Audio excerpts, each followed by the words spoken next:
Good evening, sports fans! Crobat for the win of the Token Minorities here today with Season 8, Week 4 of the NPL. This is the team builder for the week. I'm excited to present the team that I put together for this week. This week, it's against David Magic, the FC Popplio, against us, of course. So I'm going to read his team off right here, as you can see on the side of the screen. Mega Kangaskhan, Greninja, Skarmory, Z-Move Terrakion, Comfrey, Jolteon, Decidueye, I think I said that right, finally, Donphan, Cresselia, Malamar, Venomoth, and Simisear. Also noteworthy of note, Venomoth and Simisear are possible Z-Move users, although personally I'm doubting that he will bring those, but it's worthy of note. Alright, so just to get started, before we even get into my team, definitely major threats on his side. Mega Kangaskhan is the first one. That scares me a lot. And it's with good reason. It can set up in my face with the power-up punch. It hit, just generally it hits twice with all of its attacks. It gets decent coverage. It hits most of my team pretty hard. Fake out. I'm scared of fake out. Like I got a lot that I got to worry about, so I got to make sure I really prepare for that well. I've also got Terrakion, which is a Z-Move user. It's very fast. It has pretty good double stabs. God only knows what that set will be running, and depending on what he runs, maybe he can run away with it. Who knows? But I gotta make sure I'm prepared for that. And the other major threat that I see is Cresselia. It is so fat, and I need to take it down somehow. And I'm thinking I have a way that I can take it down, depending on his set, and I'll talk about that soon. But those are the three main threats that I see. Also worthy of note, Greninja can't be Protean, so as a Torrent Greninja only by NPL rules, it's not really all that scary. Just to note, I mean, it's a good mon, it really is, but it's not as scary without Protean. Anyway, why don't we jump right into my team. My team for this week is packing the first appearance of Dusknoir, Navier Stokes himself. I'm pretty excited to use this for the first time. It has a Rocky Helmet, Will-O-Wisp, Brick Break, Haze, and Pain Split. So, my goal for this Dusknoir is to block Mega Kangaskhan in every way. As is, I am not convinced he will bring Crunch, because he probably thinks Dusknoir's probably not going to come anyways, but even if it brings Crunch, Rocky Helmet's going to do a ton of damage to it. And I can take two of them. Or I believe if he's not adamant, I can take two of them. So with this defensive spread. Also worthy of note is that Will-O-Wisp, I can burn it. If he substitute and he starts to set up, or he has the +2 power-up punch or something, I have Haze, which is going to be really helpful for sure. I've got Pain Split, so if I need to recover some health later, I got the option to. I've also got Brick Break, which you're going to say, why aren't you packing Ghost coverage? Well, I think it makes sense. I want to hit Mega Kangaskhan super effectively. I want to hit Terrakion super effectively. This is also a Terrakion check as well, and it will definitely do a good amount of damage. You got to remember, Rocky Helmet plus Brick Break plus possibly Pain Split plus possibly Will-O-Wisp. Mega Kangaskhan is going to have a hard time. Now, the key thing that I might have to do is scout if he has Crunch. And the easiest way to do that would be going into my second mod.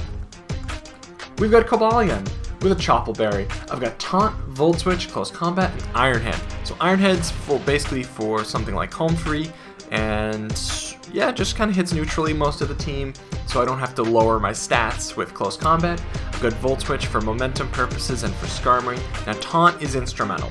Alright, I can use it on Cresselia, I can use it on Skarmory, most notably, so I can prevent it from setting up. So something like that would be just perfect. Now, Choppleberry, okay. What are you thinking here? So, I'm thinking, I'm going to use this as a part-time Cobalion check. So, its full-time job is to stop Skarmory, to Volt Switch around, to just offer some good coverage all around, but I'm going to use it to help block Terrakion with a Choppleberry. There is no way, even with a critical hit, that that Close Combat will KO. And there is no way Z-Move Close Combat, maybe with a crit, I don't know, but barring a crit, it will not KO this Cobalion. And that's why I want a Choppleberry, so I can KO it right back with a Close Combat. And that is why I intentionally did not speed tie it. I wanted the extra bulk to go into HP and defense to help me absorb a couple more attacks. There was just no point in speed tying Terrakion. But other than that, like I said, max attack, a lot of speed, enough to outspeed. Let's see. So we have, yeah, by the way, Jolly Nature. Yeah, we have enough for our Mega Kangaskhan. That's more than enough. So, anyway, I think this set makes sense. I'm trying to rely on Taunt so I can get it off on Cresselia and Skarmory. Now let's move to the next mod. We've got Sylveon, which is packing Leftovers, Taunt Pass, Protect, Wish, and Hyper Voice. It's pretty standard. I kind of went with a mixed bulk type of Sylveon because it's kind of going to take attacks possibly from both sides, particularly Cresselia with the Psyshock, Moonblast, Ice Beam, stuff like that. I wanted to be able to deal with those threats. I really wanted a Wish Passer, most notably, because my team might have issues late game with HP, and this was my way of mitigating that. It's Calm Nature, so I can get mostly a special attack bump. I really, like I said, just wanted it for Crest. But the most important thing on this set is surprisingly Baton Pass. Now this is a strategy I'm playing with and I really like. It's almost like momentum without damage. That's basically what it is, and I'm hoping if I go for a Baton Pass, as he switches in, oh, I don't know, Skarmory, let's just say. Skarmory's usually a safe switch into Sylveon. Guess what? I have full momentum. I can go into Victini. I can go into, well, spoilers, Victini's next. I could go into any of these other ones, like, or Cobalion, because, like, that's going to be my taunt user. So, we've basically talked about Sylveon. Why don't we jump to, oops, a couple of blue flares there. Ha, blue flare. Why don't we talk about Victini? It is not packing blue flare this time. We've got Choice Band, if you create, Bolt Strike, U-Turn, and Trick. Trick is mostly in case maybe I can trick Cresselia. Choice Band, that would be really cool. It's adamant, and I just know it's going to hit most of his team extremely hard. I mean, he does not have much that can switch into a banded V-Create. I want you to look at that list on the right of your screen, look at this V-Create, and look at the list on the right of your screen, and look at this V-Create. I dare you to find something on his team that can take a banded V-Create. I'll wait. 30 seconds, good luck.